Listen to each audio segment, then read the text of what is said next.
kaayusan. Kung saan marami masasabi kung hindi pagkakaunawaan, lalo-lalo na mga namumuno sa ating bayan. Isama natin sa panalangin ang mga leader po natin. Ang lahat ng mga nanungkulan sa pamahalaan upang magkaroon ng kaayusan ng katiwasaya at kapayapaan. At maganda pong tingnan at pagnilalan sa mga panahon ito kung saan makikita po natin na tayo sama-sama bilang pagkakaibigan na dumudulog sa pagdiriwang ng banal na misa sa umagang ito.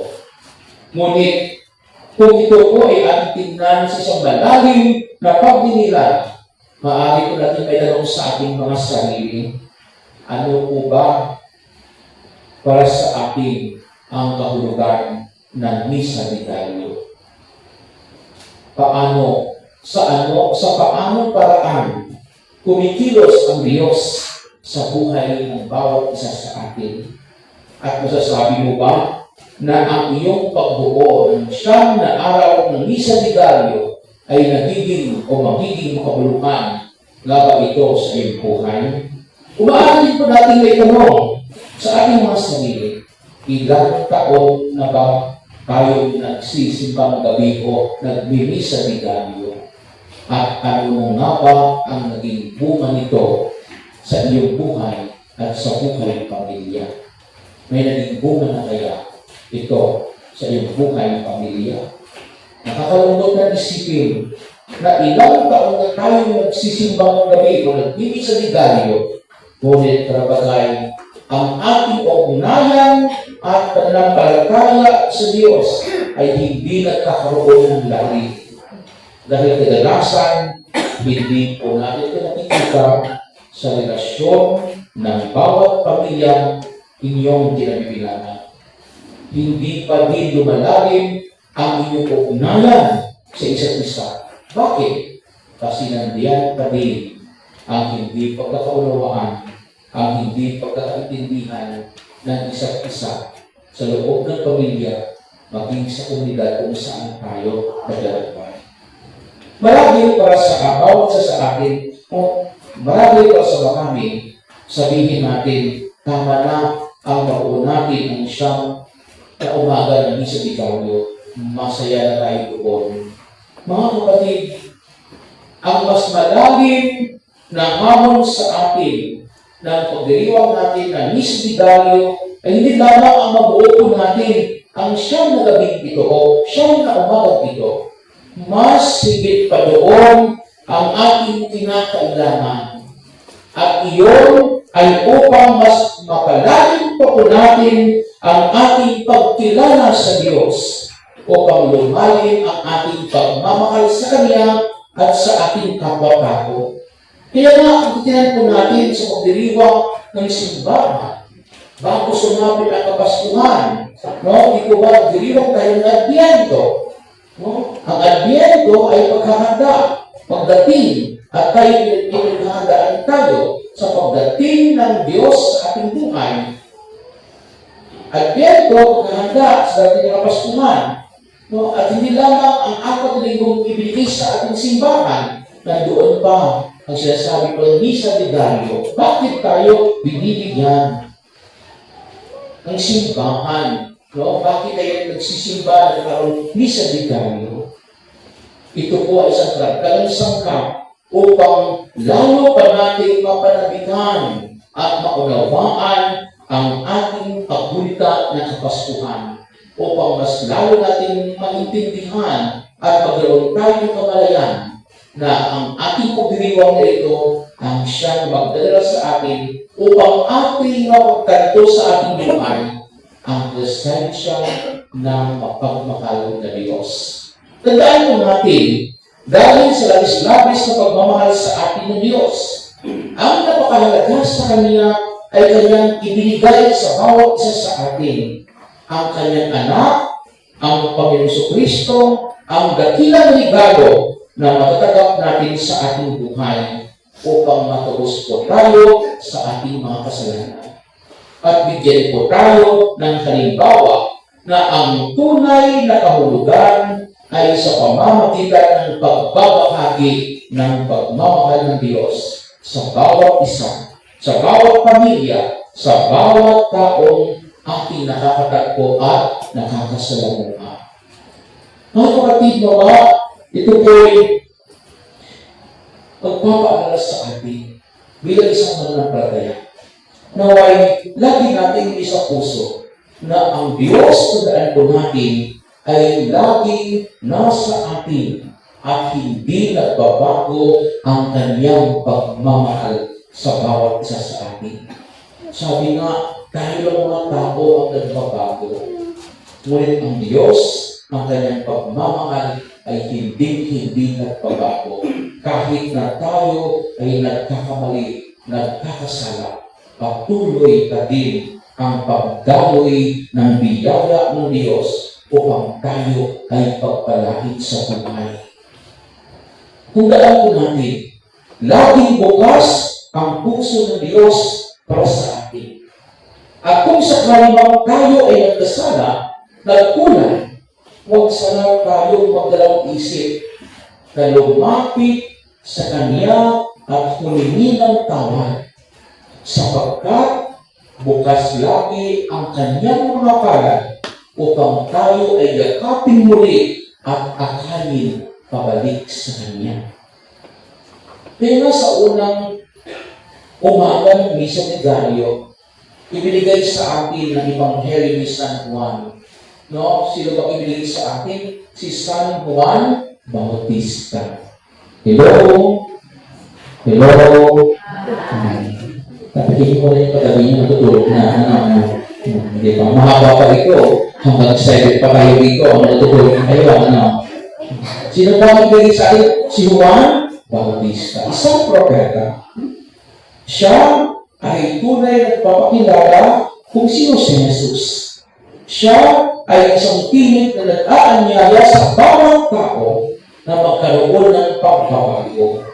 Siya ang liwanag na magtuturo sa bawat tao upang kilalanin si Jesus sa kanilang buhay. Upang makita ng bawat isa sa atin kung paano gumalaw ang Diyos sa bawat karanasan ng bawat buhay ng bawat isa sa atin. Mga kapatid, tandaan po natin, God has been coming to us. At kung minsan, hindi po natin ito nararamdaman sa ating buhay. Sabi nga, if we do not have an awareness that God is coming to us in a very ordinary way, we might be missing God in a very important moment or events of our lives. Sa bawat araw, ang Diyos kung ano po natin, God comes to us.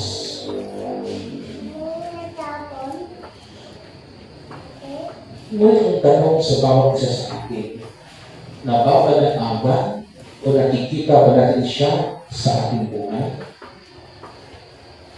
Naramdaman ba natin ang presensya ng Diyos sa ating buhay?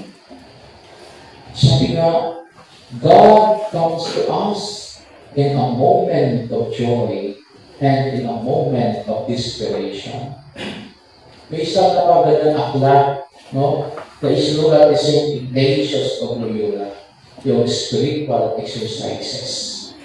Ito po yung ginagamit kadalasan, no? Kapag nagkakaroon ng retreat, no? Ang isa po o dinahan, 30 days retreat. Ito po yung isinulat ni St. Ignatius of Loyola. Isang sweet Jesuit, the founder of Jesuit. Anong sabi sa aklat niya? You must recognize God in moment of consolation and in moment of desolation. Dapat makita natin sa ating buhay ng isang tao, ang Diyos hindi lamang sa kasaganaan ng buhay, hindi lamang sa kasiyahan ng buhay. Dapat maramdaman at makita din po natin sa ating buhay ang Diyos kahit na tayo ay nakaharap sa mga hamon, problema at pagsubok sa buhay. Tandaan po natin, hindi porket may problema tayo, wala ng Diyos. Hindi porket may sakit ka, wala ang Diyos. Hindi porket hindi nasasagot ang iyong mga panalangin dasal, wala ang Diyos. Hindi porket marahan kang problema ngayon, wala ang Diyos. No.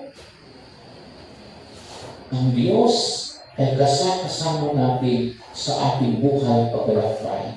Sabi nga, God is always with us. Ang kailangan lamang natin, sabi nga, we need to find God in every moment of our lives. Kailangan natin makita ang Diyos sa bawat sandali ng ating buhay. Sabi ng mga santo, finding Christ in all things. Dapat makita natin si Kristo Jesus sa bawat bagay, sa bawat tao, sa bawat karanasan ng ating buhay. Nawa, sa pagdiriwang po natin ng Misa Diario, we will be able to recognize Christ in our lives. We will be able to discover the presence of Christ in our midst. Napaganda yung sabi ng isang manunulat na si C.S. Lewis. Sabi niya, God whispers to us in our pleasures, speaks to us in our ating Misa Diario at tampok po sa Ebanghelyo ngayong araw mula po sa Ebanghelyo ni San Juan ang sinasabing Ama ng Kapaskuhan, ang tagapagtaguyod ng Kapaskuhan at ang haligi ng Kapaskuhan. Sino nga po yun? Oo.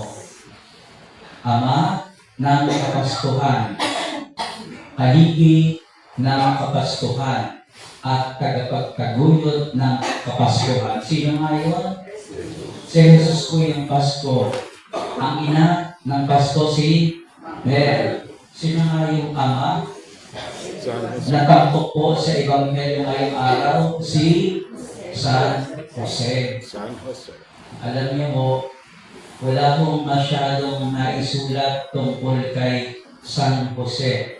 Oo, sa pagkakataon lamang po nito, narinig ang kwento ni San Jose. Pero napakalaki po ng papel na ginampanan po ni San Jose para magkaroon ng Pasko o Christmas.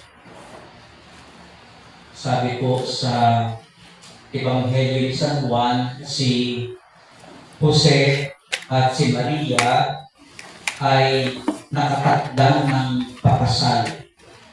Pakakasalan ni Jose si Mary at iuuwi sa kanyang tahanan. Kaya lang, ano po ang sabi? Si Maria ay natagpo ang nagdadalang tao sa pamamagitan ng Espiritu.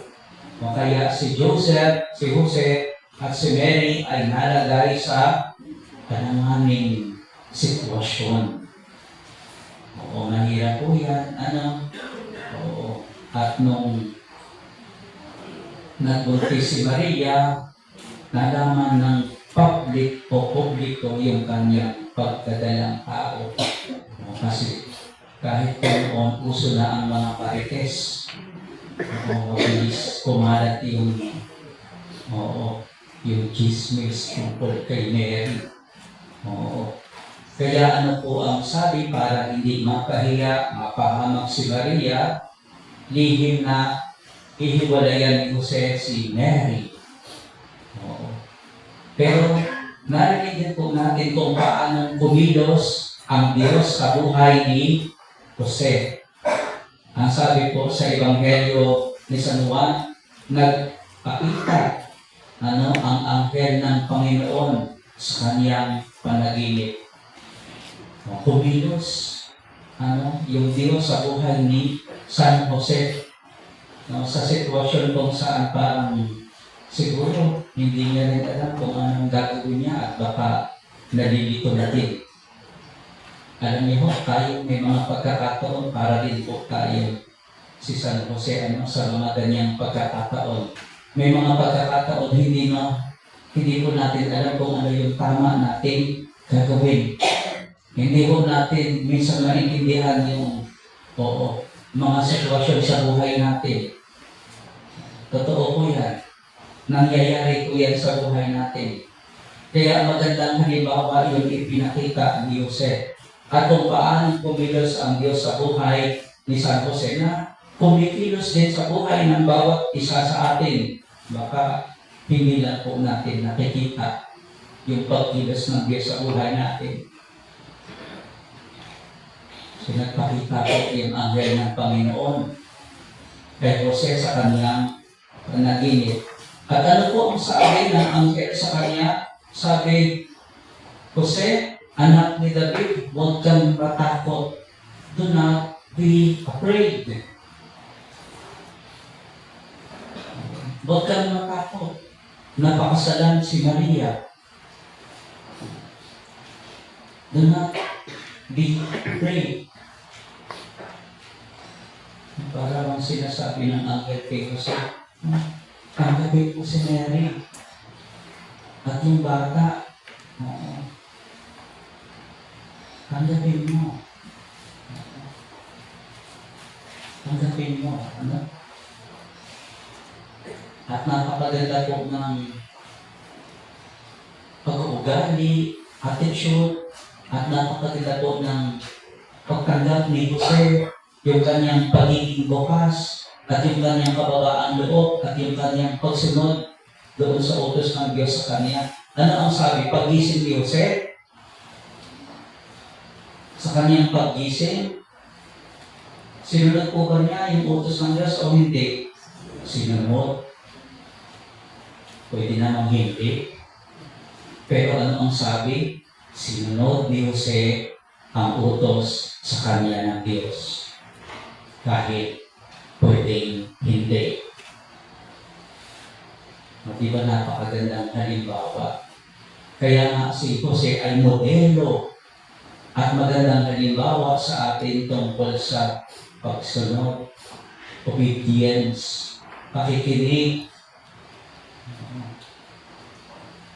Sinunod ni Jose ang utos ng Diyos. Pinakasalan niya si Maria, tinanggap sa kanyang tahanan, at gayon din ang bata sa kanyang sinatutunan. So Joseph embraces Mary and Jesus in his heart. He embraces Mary and Jesus in his heart. Kasi nakinig siya doon sa Diyos at naging masunurin.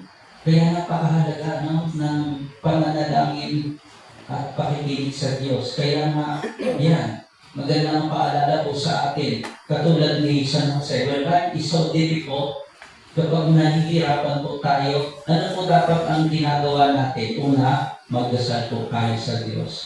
Ikalawa, magdasal po tayo sa Diyos. Ikatlo, magdasal po tayo sa Diyos.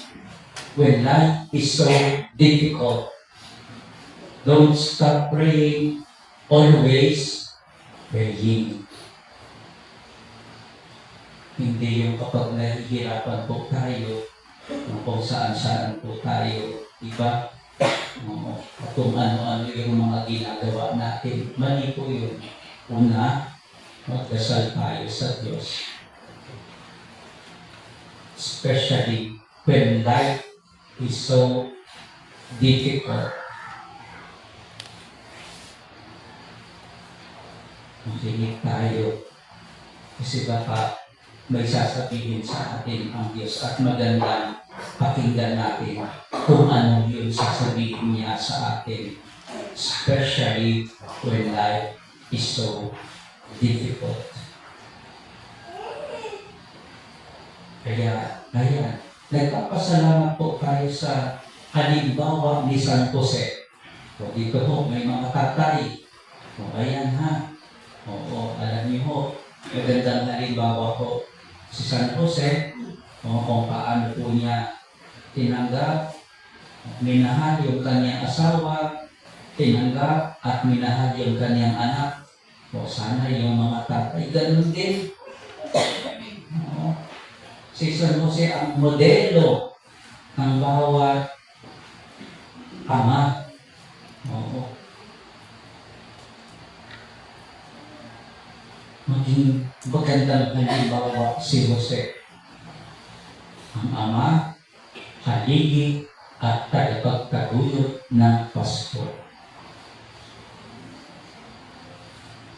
Pasko na, hindi po ba? At sigurado hindi po tayo magsama-sama sa Pasko sa lugar na ito. Kaya, pakibati po in advance ng ating mga tabi na Merry Christmas! Merry Christmas! Merry Christmas! May sabihin ko sa kanya, regalo po sa amin.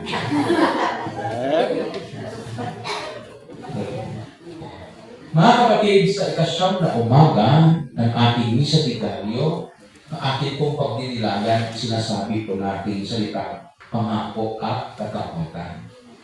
Ang pangako ng Diyos kay Haring David ay pinagtuunan ng pansin o binigyang pansin sa huling bahagi ng ating unang pagbasa, ayon sa ikalawang sulat sa Aklat ni Samuel. Ang pangakong ito ay unang inihayag ng Diyos kay Propeta Nathan. Ang pangako ng Panginoon ay ipinating naman ni Propeta Nathan kay Haring David. At ano ba ang pangako ng Diyos kay Haring David? Isa sa kanyang mga anak ang papalit sa kanya. At ang pangako ito ay tinupad ng Diyos kay Haring David. Ang humalili kay Haring David nang siya ay namatay, wala iba kundi ang kanyang anak. At sino ba ang anak ni Haring David? Alam niyo ba? Hello? Hindi niyo alam kasi hindi niyo binabasa ang Bible niyo. Ang anak ni Haring David ay walang iba na pumalit sa kanya ay si Haring Solomon. At kinalaunan, ang ipinangako ni Mesiyas ay magmula sa angkan ni David. Ang tunay na hari na si Kristo Jesus ay napapabilang sa angkan ni Haring David. Kaya nga, kung balikan po natin yung ikalawang gabi ng ating misa diaryo, ating po napakinggan ang talaangkanan ng ating Panginoong Jesucristo. Kasi sa alipin David, nanggaling siya sa angkan ni David. Ang Ebanghelyo ngayon, kahit siya ay higit na dakila at makapangyarihan kay Haring David, niloob pa din ng Diyos na maging bahagi ng kanyang angkan. Sa ating pong mabuting balita na pakinggan, napakinggan po natin si Zacarias na ama ni Juan Bautista na umawit tungkol sa kabutihan at katapatan ng Diyos. Ano bang tawag sa may Ebanghelyo ating napakinggan, kanina lamang ay kay San Lucas? Ito po ay tinatawag na the Canticle of Zechariah. O sa wikang Latin, Benedictus. Awit ng papuri at papasalamat dahil sa kabutihan at katapatan ng Diyos. Noong nakaraang umaga, kung kayo sisimba, merong inawit si Maria. Di po ba?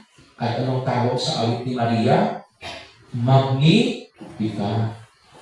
Ito'y awit ni Maria dahil kanyang naranasan ang kabutihan at kagandahang loob ng Diyos. At ngayong umagang ito, ang lalapigan ang awit ni Zacarias, ang Benedictus, awit ng pasasalamat dahil sa katapatan at kabutihan ng Diyos. May tatlong mensaheng nais iparating sa atin ng awit ni Zacarias.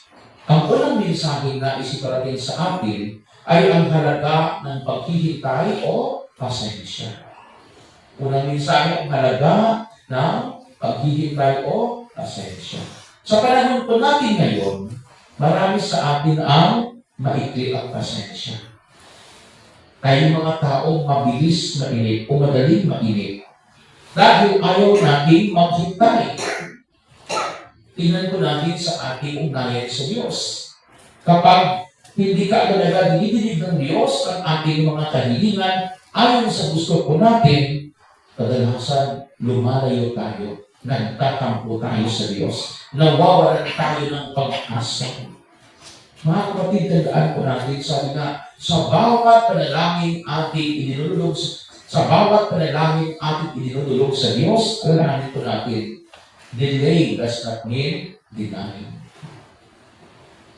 Kailangan lang na matuto po tayo maghintay. Kasi God's time or God's timing is a perfect timing. Ang kailangan natin be patient and trust the process. Maging mapagpasensyoso po tayo. Sabi nga, without patience, we will learn less in life. Without patience, we will see less in life. Without patience, we will feel less in life. Without patience, we cannot discover the goodness and blessing of God in our life. Kaya nga sa karanasan sa Kaniyas, may ipinapaalala ko ito sa bawat isa sa atin na may nakatagong biyaya sa pagtitintay. Huwag lang tayong magsawa na magtiwala. Huwag lang tayong magsawang magdasal. Dahil ang Diyos, tandaan po natin, ay ang Diyos na mapagpala. Sasagutin at sasagutin ng Diyos, no, ang ating mga panalangin. Always trust and be patient. Yun po ang unang paalala sa atin ng awit ni Zacarias na ating napakinggan sa umaga ito. Ang halaga ng paghihintay o pasensya. Kaya maging pasensyoso po tayo sa lahat ng bagay. Pangalawa, ang Diyos ang pinagmulan ng lahat ng bagay at maging ng buhay. Kaya, dapat mayroon po tayong puso mapagpasalamat. Hindi nagkamali ng tinapitan ang mag-asawang Zacarias at Elizabeth. Hindi sila naniwala o nagtiwala sa mga manghuhula sa kapanahonan nila o sa mga matatalinong tao. Sa halip, ang Diyos ang kanilang pinagkatiwalaan. Patuloy silang naging tapat sa paglilingkod kahit sa palagay nila ay parang hindi dinidinig ng Diyos ang kanilang panalangin. Imagine, ilang taon silang nagtintay upang magkaroon ng anak. Imagine, no, naging tapat sila, ngunit hindi sila binigyan ng anak sa kanang kabataan. At sa pananaw ng mga Hudyo, sa panahon ni Elizabeth, ang kawalan ng pagiging anak ay isang sumpa o parusa sa pamilya. Ngunit sa kanilang katandaan, binayaan sila ng Diyos ng anak na si Juan Bautista. Ngunit dito isang paalala, no? Paalala, no? Si Zacarias, ang Zacarias ay paalala sa kanya na hindi makakalimot ang Diyos. God never forgets. God is always faithful to His promises. As the name Zacarias says, God always remember. Totoo, hindi nakakalimot ang Diyos. Patuloy silang umaasa at sa kanilang pagtitiwala, sila ay pinagkalooban ng anak. At dahil dito, namutawi sa mga labi ni Zacarias ang isang awiting pasasalamat dahil nakita niya ang kabutihan at katapatan ng Diyos sa kanyang buhay. Mga kapatid, para makita po natin kung gaano kabuti ang Diyos sa bawat isa sa atin, tingnan po natin ang mga biyaya at pagpapala meron po tayo. Huwag po natin hanapin ang wala sa atin. Kasi tayo mga tao, hinahanap natin kung anong wala sa atin. Ika nga, focus on your blessing and not on what is missing in life, in your life. Ang pusong mapagpasalamat ay ang pusong nagagalak. Upang magkaroon tayo ng pusong mapagpasalamat sa lahat ng kabutihan ng Diyos. Tingnan natin ang mga biyaya meron tayo sa buhay. Kaya nga, bago magdiriwang ang Pasko, o matapos ang taon, tingnan ko niyo sa inyong buhay yun isang tao. Tingnan niyo yung mga biyaya, ipinagkaloob sa inyo ang Diyos sa taong ito. At makikita po natin kung gaano tayo pinanakala o kung gaano kabuti sa ating Diyos. Hello? Hi. Hello? Hindi naman, pamikit-pikit na dyan. Ako nga nag-isip ka rin na 3 o'clock. Siyang na umagang 3 o'clock ko nagigising. At natutulog ako, 11 na.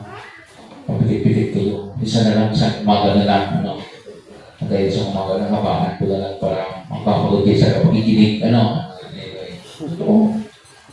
Tingnan po natin ang biyaya meron tayo sa buhay upang makita natin ang kabutihan upang magkaroon tayo ng puso na kagalakan sa kabutihan at pagmamahal sa atin ng Diyos. Yun po ang pangalawang paalala sa atin, mensahe sa atin ng awit ni Zacarias. At ang pangatlo, ang Diyos ay tapat sa kanyang salita at pangako. Kung ano ang sinabi ng Diyos, ito ay kanyang ginagawa. Masasabi po natin na ang Diyos ay may isang salita. Ito ang ipinakita sa atin sa karanasan ni Zacarias at Elizabeth. Ang Diyos ay natiling tapat sa kanyang ipinangako. Ang lahat ng kanyang mga pangako ay kanyang tinutupad. Kapag ang Diyos ay nangako, hindi ito napapangako. Kaya tayo.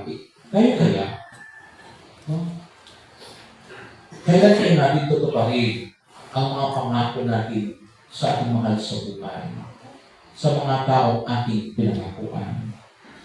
Mga kapatid, ang Diyos ay hindi nakakalimot sa kanyang mga ipinangako. Ang lahat ng ito ay inaalala at tinutupad niya. Ganyan siya katapat sa kanyang pangako. Hindi niya binigo ang kanyang pinangakuan.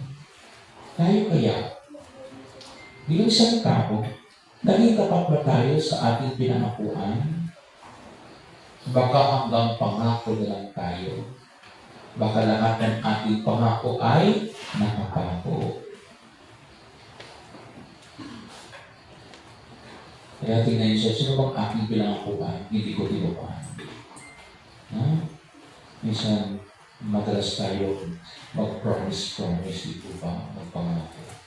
May mga tao ko sabi na, nangako na nga, ito pa rin pa. Ngunit ipinakita ng Panginoon sa pamamagitan ng tupad sa kanyang mga pangako ang kanyang katapatan. At walang kapantay ang katapatan at kabutihan ng Diyos. Kung may mga pagkakataon sa buhay, kung may mga pagkakataon sa buhay ng bawat isa sa atin, kung saan tayo ay hindi naging tapat sa Kanya, ang Diyos ay patuloy na tapat at hindi nagbabago ang katapatan ng Diyos. Sa atin pong ikasyam na misidiganyo para sa dating na Kapaskuhan, itanong natin sa ating mga sarili sa umamang ito, pinapahalagahan ba natin ang katapatan ng Diyos sa ating buhay? Naging tapat ba tayo sa ating pakikipagtipan sa Kanya, lalo na sa pagtupad natin sa ating mga pangako sa Kanya? Mga kapatid, ang tunay na kaligayahan ng Pasko ay nasa katapatan ng ating pagsunod sa Diyos. Ang katapatan ito ay dapat ipinapakita at isinasabuhay natin sa pamamagitan ng pagsusumikap po natin magpakabuti at sa pamamagitan ng pagsasaayos din po natin ng ating ugnayan sa Diyos at sa ating kapwa. Napakaganda yung sinabi ng ating Santo Papa, si Pope Leo. Isang post na ating nabasa, sabi niya, bago dumating ang banal na gabi ng Kapaskuhan, sana makakita tayo ng mga tao ating alayan ng ating pagpapatagan. Dahil iyon ang pinakamahalagang regalo ating ibabahagi sa kanila. Kung may mga nasaktan man tayo, o di kaya may nakasakit sa atin, sana makahingi tayo ng tawad at makapagbigay po tayo ng pagpapatawad upang maghari yung sinasabi natin pagmamahal at pag-ibig ng Diyos sa Paskong darating. Mga kapatid, ang katapatan ng Diyos ay pagpapakita ng kanyang pagmamahal sa bawat isa sa atin. At gawa sa pagdiriwang po natin ng Kapaskuhan, ipagdiriwang natin ito ng may pagmamahal, kagalakan sa ating mga puso. Kaya sa banal na pagdiriwang na ito, sa banal na mismo ito, ating pong dalangin na tulad ni Zacarias at Elizabeth, patuloy po tayong kumapit at magtiwala sa katapatan at kabutihan at pagmamahal ng Diyos sa bawat isa sa atin. Upang pagmamahal at katapatan ito ay bahagi din natin sa pagmamahal natin sa buhay. Magsitayo po tayo. Sa ating Ebanghelyo, narinig natin ang awit ni Maria o mas kilala natin sa tatawag na Magnificat. At sa tuwing naririnig ko po ang awiting ito o ang Ebanghelyo ito, hindi pumawag din sa aking isipan ang ilang mga katanungan at mamalas na kung paano ang isang simpleng dalaga sa Nazaret ay naging lubos na mapalad sa lahat ng mga nilikha at naging daluyan ng biyaya at pangako ng Diyos na kaligtasan. Marahil tulad ko ay may katulad din kayong karanasan. Kung babalikan ko ang aking high school, nung ako Rizal pa lamang, may mga ilang tao mula sa ibang relihiyon o ibang sekta ang lagi nagtatanong sa akin na bakit ba tayong mga Katoliko ay binibigyan natin ng pagkilala at parangal si Maria. At madalas lagi nilang sinasabi, hindi ba dapat si Kristo lang ang bigyang parangal o bigyan ng pansin? Ngunit sa aking paglagok sa pananampalataya at pagninilay, lalo na sa aking Ebanghelyo, tatlong bagay ho ang aking nais ibahagi sa inyo na maaari natin makita at kapulutan ng aral sa buhay ni Maria. Una, si Maria ay larawan ng kababaang loob. Sa Magnificat, sinabi ni Maria, nilingap niya sa kababaan ng kanyang alipin. Dito po natin nakikita ang kababaan ni Maria. Batid niya na siya ay alipin lamang ng Diyos. Hindi niya sinabi na siya ay pinili ng Diyos, na siya ay karapat-dapat sa paningin ng Diyos. Bagkus alam ni Maria ang kanyang estado sa paningin ng Diyos, na siya ay tanging alipin lamang.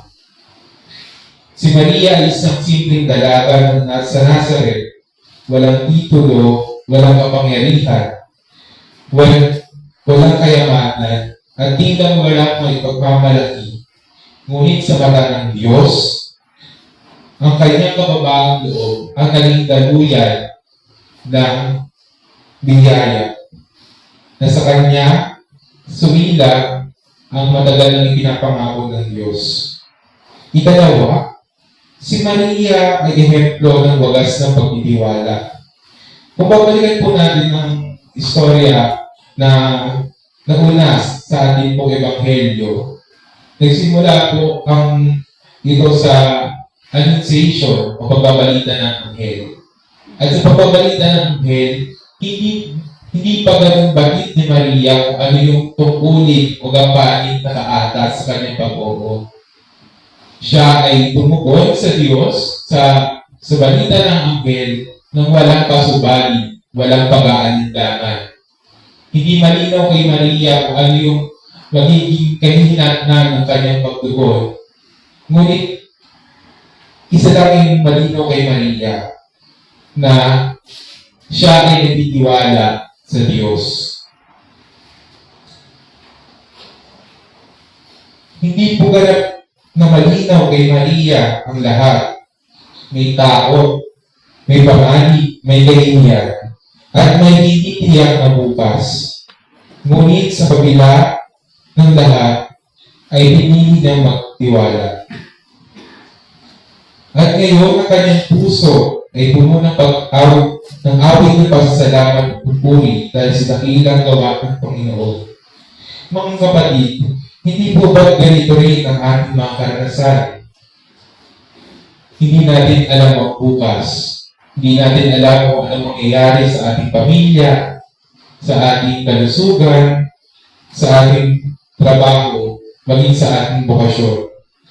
Ngunit inaanyayahan tayo ni Maria na magtiwala dahil malinaw sa kanya na siya ay nagtitiwala sa Diyos, na ang Diyos ang kasama niya sa paglalakbay. At ikatlo, si Maria ay halimbawa ng habang buhay ng paglilingkod.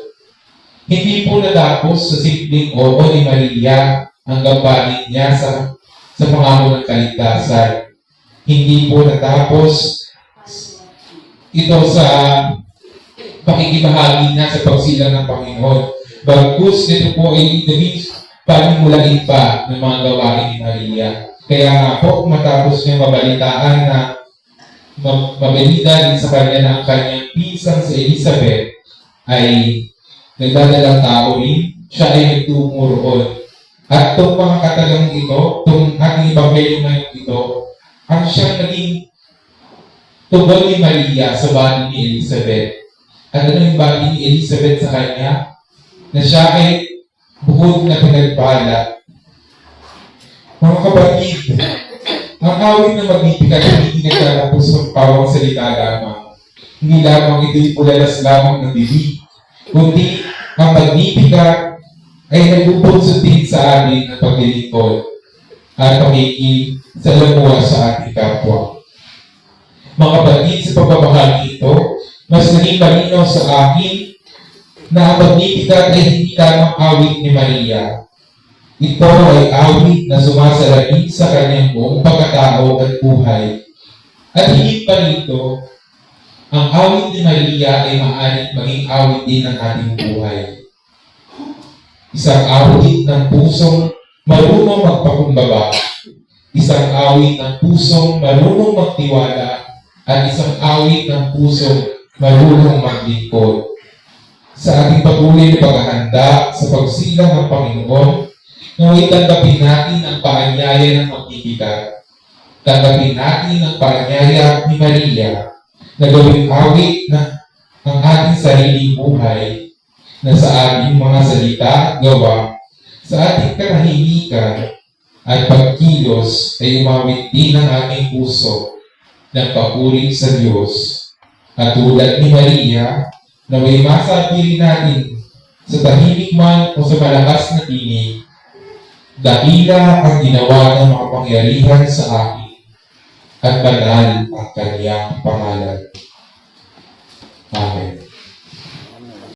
Tayo po ay nasa ika-anim na araw ng ating misa, Tiganyo. At ngayon din, nasa ika-4 na linggo, ngayong panahon ng Adbyento. Sinindihan na po lahat ng kandila, o bukod po sa kandilang puti, na nasisindihan po sa araw ng Pasko. Sige nga po, review lang tayo. Ano nga po yung sinasagisat o tema ng mga kandila dito po sa ating korona ng Adbyento? Sa unang linggo, sa panahon ng Adbyento, ano nga po yung tema ng unang kandila? Taon-taon na po natin yung ginagawa. as a hope. Oh. Para po sa next year ay lahat po ay makakasagot na. So yung ikalawang kandila po, ano nga po tema nun? Peace, kapayapaan. Yung ikatlo na kulay rosas, kagalakan, joy. At yung huli, na sinigyan po kanina ay love, ibig. So hope, peace, joy, and love ang sinasagisag o simbolo ng mga kandila dito po sa ating corona ng Adbyento. Ano ho? At sa ika-anim na araw ng ating Misa de Gallo, tampo pumuli ang sinasabing haligi ng tahanan ng banal na pamilya, ang tagapagtaguyod ng Kapaskuhan at ang ama ng Pasko, si San Jose. Alam niyo mo, sa Biblia, very short lang po yung narrative o kwento tungkol sa kanya sa Biblia. Very short. Pero kahit very short, grabe naman po yung impact o yung grabe po yung napakahalaga po ng itinuturo o aral sa atin ng halimbawa ni San Jose. Very short, yung kwento, pero grabe po yung impact na itinuturo sa atin ng buhay ni San Jose sa kwento ng Kapaskuhan. Alam niyo ho, kapag maririnig ko po o babasahin yung kwento ni Jose sa Biblia at sa ilan pong mga babasahing aklat, naaalala ko po yung aking tatay. Sa totoo lamang po, maiahambing ko po yung aking father, yung aking tatay, kay San Jose. Maaga pong pumanaw ang aking tatay. Kung hindi po ako nagkakamali, third year college po ako noon. Ang father ko po ay 55 years old nung siya ay pumanaw. Very short, pero grabe po yung impact. Yung ano bang tawag doon, legacy na iniwan sa amin, pamilya, sa akin personally. Yung father ko, marami pong itinuro sa akin yan. Yung tatay ko kasi kalibasa dati kong military, soldado. Tinuruan po ako ng tatay ko kung paano maging responsable. Makapagising sa umaga, ano nga kayong dapat gagawin? Maligpit agad ng higaan. Tinuruan po ako ng tatay ko maging matatag, maging matapang. My father teach me how to be strong. My father teach me how to be smart. Yung mga grades po namin, mga magkakapatid, kailangan niyan, papagkaitaan sa kanya. May monitor niya. So yan yung mga bagay po na itinuro sa akin ng aking tatay. Maiksi yung buhay niya dito sa lupa, very short, pero grabe po yung impact. Ayun, very short. Parang si San Jose, ang miksi. Ano nang kwento tungkol sa kanya, pero grabe po yung impact o yung halimbawa at aral na itinuturo sa atin ni San Jose. Halimbawa, ano nga ba yung mga bagay na itinuturo sa atin ni San Jose? Una, at sa tingin po ito po yung pinakamahalaga, tinuturoan po tayo ni San Jose mamuhay ayon sa kalooban ng Diyos. Mamuhay ayon sa kalooban ng Diyos. Yan po yung isang bagay na pinakamahalagang itinuturo sa atin ni San Jose. Kasi ano po ang sabi doon sa kwento sa Ebanghelyo ni San Mateo, nakatakda ng pakasal si Mary at si Joseph. Pero ano ang sabi? Natagpo ang nagdadalang tao si Mary. And to make the long story short, plano ni San Jose, hiwalayan si Maria ng hiwalayan si Maria ng lihim. Kasi natatakot din si Jose para kay Maria. Pero ano po yung nangyari? Kumilos po yung Diyos sa buhay ni San Jose. Palibhasa si San Jose, ano daw po ang magandang katangian ni San Jose? He is a righteous person. Matuwid na tao itong si Jose at namumuhay ayon sa kalooban ng Diyos.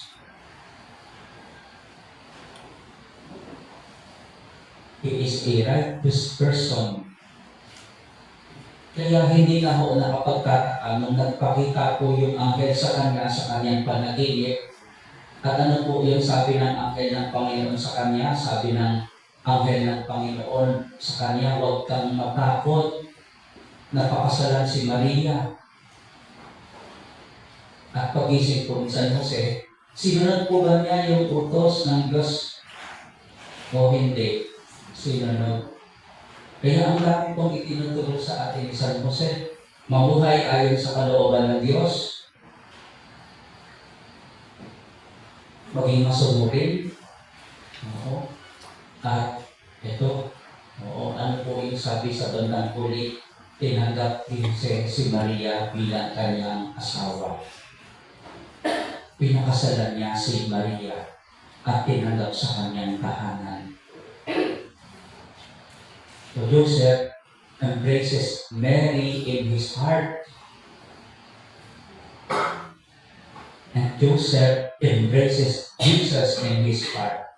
Hindi po si Jose ang biological father kasi natagpo ang nagdadalang tao si Maria sa pamamagitan ng Espiritu Santo. Pero malinaw, si Jose ang legal father ni Jesus.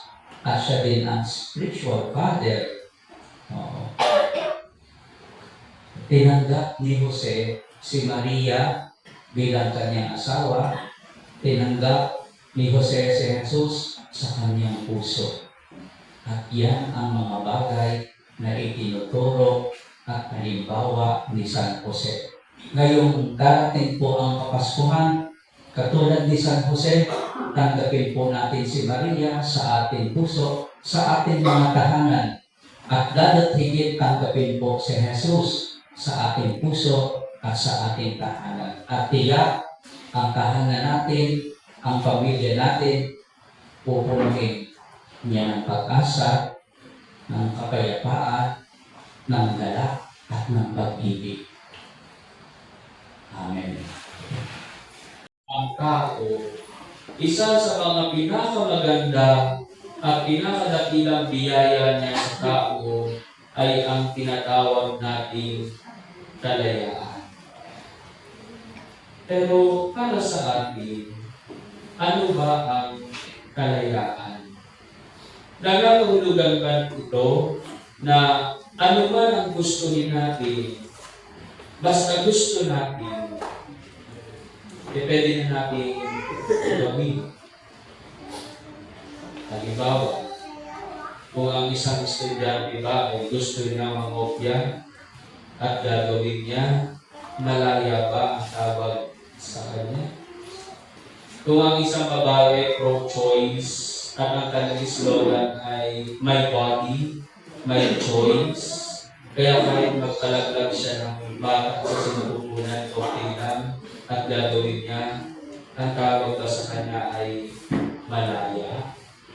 Kung ang isang mamamayan ay sumusuporta sa isang politiko na kahit alam ng kurap ay iboboto niya, ang tawag ba sa kanya ay malaya? Hindi. Diba?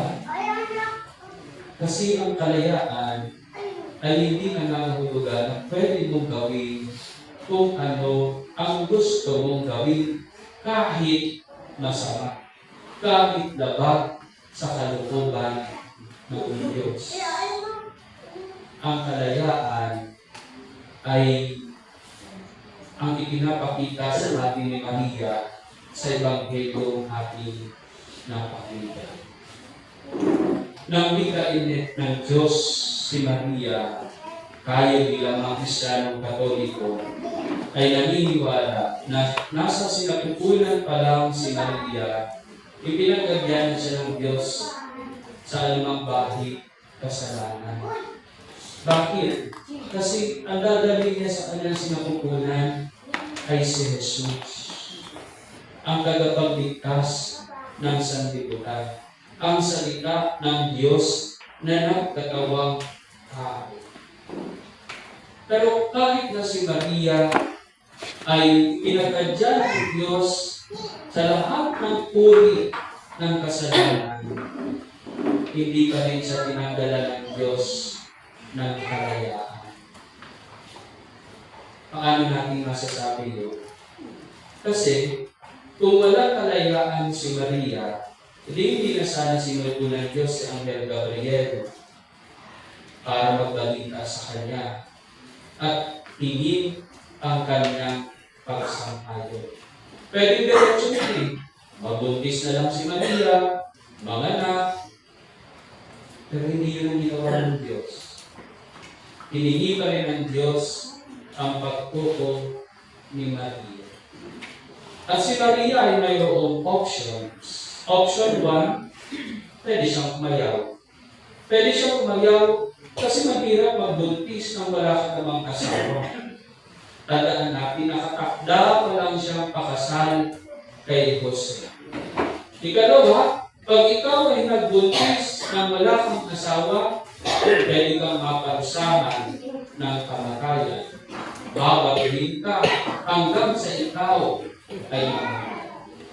Ikatlo, mahirap maging ina ng Mesiyas. Bakit? Ayon sa hula ng mga propeta noong una, ang Mesiyas, ang anak ng Diyos na isisilang, ay magbabata ng maraming dusa, paghihirap, at kamatayan. Pinanay siya. Alam mo namang hindi niya tingnan yung paghihirap ng kanyang anak. Mahirap. Sa totoo lang, nagulumihanan si Maria. Choice niya, option niya na umayaw. Pero ang option B ay ang pumuro. Ibigay ang kanyang pagtuko sa kalooban ng Diyos.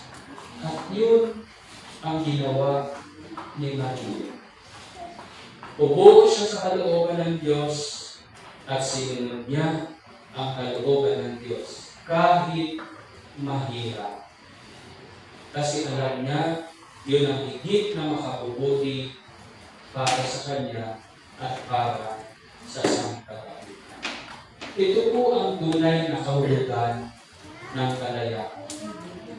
Ang hindi pagpapaalipin sa kasalanan at kasamaan, kundi pagpapasailalim, pagsunod sa kalooban ng Diyos. Kaya kung tatanungin kaya natin ang sarili natin ngayon, malaya ba kalaya tayo?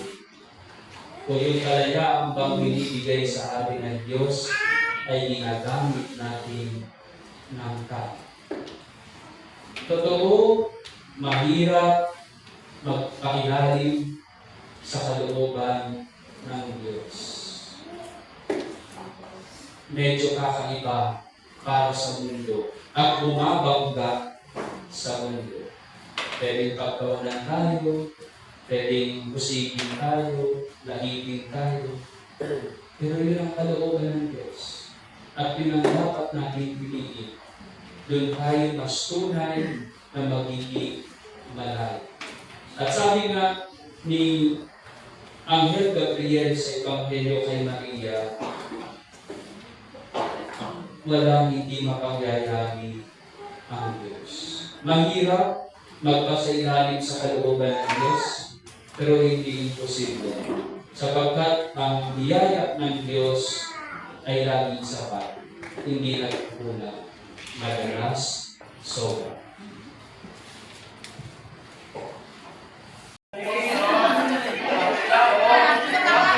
kayo, mga kumaki, oh. Kaya naman, nandiyan pa kayo, ah.